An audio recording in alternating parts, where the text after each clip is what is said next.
मनुष्य के लिए ऋषि ने, वेद ने अनेक परंपराओं में 4 चीजों के लिए आदेश किया है मनुष्य होने के लिए। पहला है धर्म, दूसरा है अर्थ, तीसरी है काम और चौथा है मुक्ति मोक्ष। धर्म, अर्थ, काम और मोक्ष।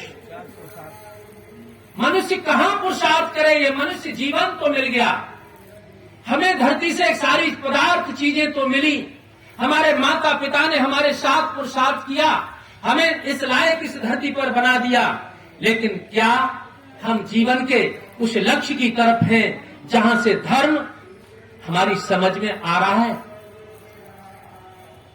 धर्म के पास हम क्या पहुंचे हैं?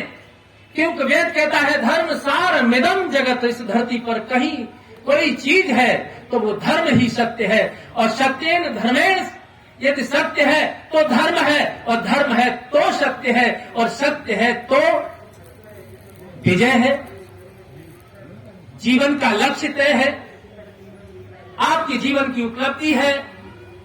इसीलिए हम धर्म को छोड़ करके, धर्म की बात न मान करके, जिस तरह से अभी बहुत अच्छी सी चर्चा की गई, हम धर्म की बजाय जो शुद्ध कर्म और शुद्ध ज्ञान और शुद्ध उपासना, हम कर्म तो करते हैं लेकिन कर्म की हम स्थिति को ठीक से नहीं जान पाते। हम ज्ञान तो रखते हैं लेकिन उस ज्ञान को हम स्वयं नहीं ये जान पाते कि इससे मेरा कल्याण होगा या मेरा जानने में ही समय चला जाएगा और अंतिम लक्ष्य के लिए भी मेरे कोई जीवन का प्रयोग बनेगा कि नहीं बनेगा। इसीलिए हम क्या वेद से जुड़े हैं, क्या हम यज्ञ से जुड़े हैं, क्या हम शास्त्र और उपनिषद से जुड़े हैं, या फिर कहीं ऋषि परंपरा के ऋषि ग्रंथों से जुड़े हैं? यदि आपने जुड़ने का तरीका ठीक नहीं चुना है तो ज्ञान का भी विस्तार आपको शुद्ध प्राप्त नहीं होगा। इसलिए जब शुद्ध ज्ञान नहीं होगा तो ज्ञान नहीं है तो फिर कर्म शुद्ध कैसे हो जाए? और सब जब आपका ज्ञान भी शुद्ध हो गया है तो फिर आप प्राप्त किसे करेंगे, उपासना किसकी करेंगे? आप उपासना का जो तात्पर्य समझते हैं, जहां पर आप स्वयं की स्थिति को प्रकट करना चाहते हैं, वो स्थान ही आपको पता नहीं चलेगा। इसलिए मैं एक आप सबसे प्रार्थना करना चाहता हूं। मैं केवल यहां पर आपसे हृदय से एक प्रार्थना करना चाहता हूं। आप सभी, हम और इस मंच को, इस वेदी को, सभी उपस्थित सभी मानवों से मैं एक ही प्रार्थना करना चाहता हूं। आपके जीवन में आपके पास जो भी श्रेष्ठ अनुभव है, जो कुछ भी ज्ञान है, जो कुछ भी चिंतन है, विचार है, इस मानव जाति के उठाने में लगा दीजिए। आपके जीवन का कोई न कोई योगदान इस सृष्टि में होना चाहिए। आपके परिवार के लिए होना चाहिए, आपके समाज के लिए होना चाहिए। आपके द्वारा जो कुछ अर्जित किया है वो किसी न किसी को ऊंचा उठाने पर आपका प्रयोग होना चाहिए। यदि ऐसा हम और आप सभी मिलकर के करेंगे तो ये ऋषियों की परंपरा कहती है, फिर हम सभी में कोई न कोई मनुष्यता का गुण डाल सकेंगे, क्योंकि मनुर्भवम दिव्यम जना। मनुष्य बनने के लिए हमें कहीं न कहीं भीतर की यात्रा करनी होगी। एक मैं थोड़ा सा प्रश्न भीतर की तरफ प्रवेश कराना चाहता हूं। यदि आपको मनुष्य बनना है तो शरीर से सभी दिखाई देते हैं और सभी इसी धरती पर मनुष्य के रूप में जन्म लेते हैं, लेकिन सवाल ये खड़ा होता है कि तुम इस धरती से, वेद कहता है मृतस्य पुत्रा, तू इस सृष्टि में तू केवल मेरी उत्तम संतान है, और उत्तम संतान है तो तेरे कर्म, विचार और चिंतन भी श्रेष्ठ होना चाहिए। तो इसलिए भीतर से तैयारी कर, और भीतर की तैयारी के लिए जो हमारे पास जिस स्थूल शरीर की व्यवस्था और एक सूक्ष्म शरीर की व्यवस्था, एक कारण शरीर, 3 शरीरों की जो रचना की गई है, और अथर्ववेद कहता है अष्ट चक्रा नव द्वारा देवानाम पूर्व अयोध्या।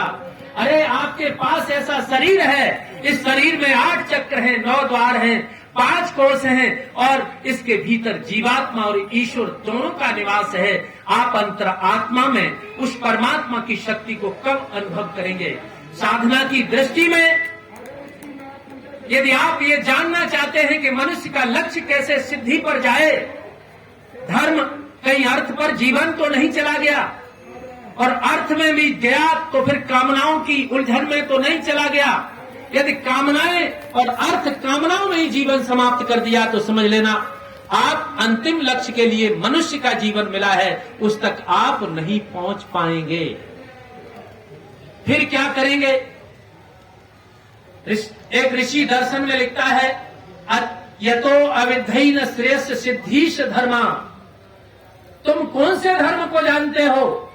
उस धर्म को क्या जानते हो जो अंतःकरण से प्राप्त होता है, जहां आत्मा का स्वयं का स्वभाव है, जहां से उसे जानने पर आपके इस जीवन का भी कल्याण होता है और उस अंतिम मुक्ति के लक्ष्य को भी प्राप्त करा देता है। क्या ऐसे धर्म को आप जानते हैं? यदि ऐसा आप जानने के लिए प्रयास करते हैं तो मैं समझता हूं कि आप और हम सभी इस जीवन की लक्ष्य की तरफ कदम बढ़ा रहे हैं। एक बात और छोटी सी निवेदन करता हूं,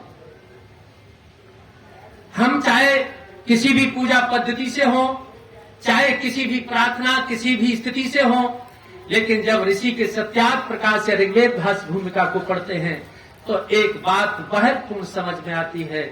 ऋषि लिखते हैं कि आत्मा और अंतःकरण से ईश्वर की भक्ति और प्रार्थना करनी चाहिए। मैं सभी से एक प्रार्थना करना चाहता हूं।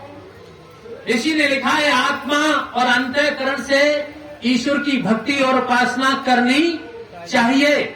जब आत्मा और अंतःकरण है तो पदार्थ कहाँ के लिए जरूरत है?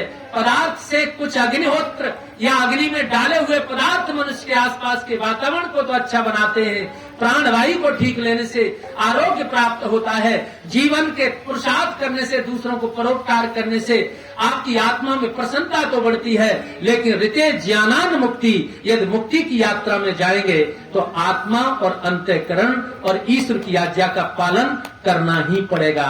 यही हम सबकी अंतिम उपलब्धि और इच्छा है। इसी के लिए हमें और आपको इस मनुष्य जीवन को प्राप्त करने का अवसर मिला है। इसलिए हर दिन आप जीवन को, अपने स्वास्थ्य को, अपने विचारों को, अपने आप से जुड़े रहें, अपने भीतर से जुड़े रहें। ऐसा जुड़ेंगे तो मैं ऐसा अनुभव करता हूं कि मैं तो बहुत सामान्य स्थिति से, भाई नवीन जी बैठे हैं, मैं तो कहता हूं इनकी प्रेरणाओं ने और इनको प्रेरणाओं हमारे पूज्यपाल भाई वानप्रस्थी जी बैठे हैं, आदरणीय बैठा है, सारा समाज, ये सारा विद्युत वर्ग, केवल विद्वानों की सभा में पहुंचने पर केवल चिंतन प्राप्त करने से, जब चिंतन किया जाएगा तो चिंता में नहीं पड़ोगे और चिंता से बच करके चिंतन से जीवन का प्रकाश प्राप्त हो जाएगा।